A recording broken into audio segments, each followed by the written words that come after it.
ನಾನು ನಿಮಗೆ ಹೇಳಿದ್ದಲ್ಲ ಪ್ರತಿಯೊಂದು ಡಿಸೀಸ್ ಬಗ್ಗೆನೂ ಎಕ್ಸ್ಪ್ಲೇನ್ ಮಾಡ್ತೀನಿ ಅಂತ. ತುಂಬ ರಿಕ್ವೆಸ್ಟ್ ಬಂದಿತ್ತು ಈ ಸೋರಿಯಾಸಿಸ್ ಬಗ್ಗೆ ಒಂದು ವಿಡಿಯೋ ಮಾಡಿ ಅಂತ, ಅದಕ್ಕೋಸ್ಕರ ಈ ವಿಡಿಯೋ ಮಾಡ್ತಾ ಇದ್ದೀನಿ.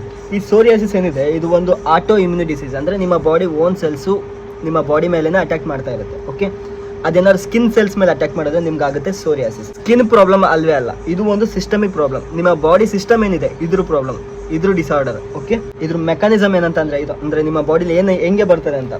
ಓಕೆ, ಇದು ಟ್ರಿಗರಿಂಗ್ ಫ್ಯಾಕ್ಟರ್ಸ್, ಸಮ್ ಇನ್ಫೆಕ್ಷನ್ ಆಗಿರ್ಬೋದು, ಸ್ಟ್ರೆಸ್ ಜಾಸ್ತಿ ಆಗೋದಾಗಿರ್ಬೋದು, ನಿಮಗೆ ಹಳೆ ಯಾವ್ದಾದ್ರು ಟ್ರಾಮಾ ಇರೋದಾಗಿರ್ಬೋದು, ನೀವು ಅದ್ರ ಬಗ್ಗೆ ತುಂಬ ಯೋಚನೆ ಮಾಡ್ತಿರೋದಾಗಿರ್ಬೋದು. ಆ ಟೈಮಲ್ಲಿ ನಿಮ್ಮ ಬಾಡಿ ಟ್ರಿಗರ್ ಆಗುತ್ತೆ. ನಿಮ್ಮ ಬಾಡಿ ಟ್ರಿಗರ್ ಆಗಿಬಿಟ್ಟು ಇದು ನಿಮ್ಮ ಇಮ್ಯುನಿ ಸಿಸ್ಟಮ್ ಮೇಲೆ ಎಫೆಕ್ಟ್ ಮಾಡುತ್ತೆ. ಸೊ ನಿಮ್ಮ ಇಮ್ಯುನಿ ಸಿಸ್ಟಮ್ ಆಕ್ಟಿವೇಶನ್ ಆಗುತ್ತೆ. ಆಕ್ಟಿವೇಶನ್ ಆದಾಗ ಇಂಟರ್ಲೂಕಿನ್ 17, 23 ಮತ್ತು ಟ್ಯೂಮರ್ ನೆಕ್ರೋಟಿಕ್ ಫ್ಯಾಕ್ಟರ್ಸ್ ಇವು ಆಕ್ಟಿವೇಶನ್ ಆಗುತ್ತೆ. ಇದು ನಿಮ್ಮ ಕೆರಾಟಿನೋಸೈಟ್ಸ್ ಅಂದರೆ ನಿಮ್ಮ ಸ್ಕಿನ್ ಸೆಲ್ಸ್ ಏನಿದೆ. ಹೈಪರ್ ಪ್ರಾಲಿಫರೇಷನ್ ಅಂದರೆ ಏನಂತ ಅಂದರೆ, ಹೈಪರ್ ಅಂದರೆ ಜಾಸ್ತಿ, ಪ್ರಾಲಿಫರೇಷನ್ ಅಂದರೆ ಡಿವಿಷನ್ ಆಗೋದು. ಸ್ಕಿನ್ ಸೆಲ್ಸ್ ತುಂಬ ಡಿವಿಷನ್ ಆಗ್ತಾ ಇದೆ. ಅವಾಗ ನಿಮಗೆ ಸ್ಕೇಲಿ ಪ್ಯಾಚಸ್ ಬರುತ್ತೆ. ಸ್ಕೇಲಿ ಪ್ಯಾಚಸ್ ಆಗೋದನ್ನೇ ಸೋರಿಯಾಸಿಸ್ ಅಂತ ಕರಿತೀವಿ. ಸೊ ಈ ಸೋರಿಯಾಸಿಸ್ ಒಂದು chronic auto immune inflammatory disease. Risk factors ಇದು ಯಾವುದರಿಂದ ಜಾಸ್ತಿ ಆಗ್ತಾ ಇದೆ? ಸ್ಟ್ರೆಸ್ ಆಗೋದ್ರಿಂದ, ನೀವು ಆಲ್ಕೋಹಾಲ್ ಸ್ಮೋಕಿಂಗ್ ಏನಾದ್ರು ಮಾಡ್ತಾ ಇದ್ರೆ ಅದರಿಂದ, ಮತ್ತೆ ಒಬೆಸಿಟಿ, ನಿಮ್ಮ ತೂಕ ಏನಾದ್ರು ಜಾಸ್ತಿ ಇದ್ರೆ, ಮತ್ತೆ ಡ್ರಗ್ಸು, ಬೀಟಾ ಬ್ಲಾಕರ್ಸ್ ಅಂತ ಡ್ರಗ್ಸ್ ನೀವು ಜಾಸ್ತಿ ತಗೋತಿದ್ದೀರಾ ಅಂದರೆ ನಿಮಗೆ ಈ ಸೋರಿಯಾಸಿಸ್ ಅಂತ ಕಂಡೀಷನ್ ಆಗುತ್ತೆ. ಇದ್ರ ಟ್ರೀಟ್ಮೆಂಟ್ನ ನೆಕ್ಸ್ಟ್ ವಿಡಿಯೋದಲ್ಲಿ ಹೇಳ್ತೀನಿ.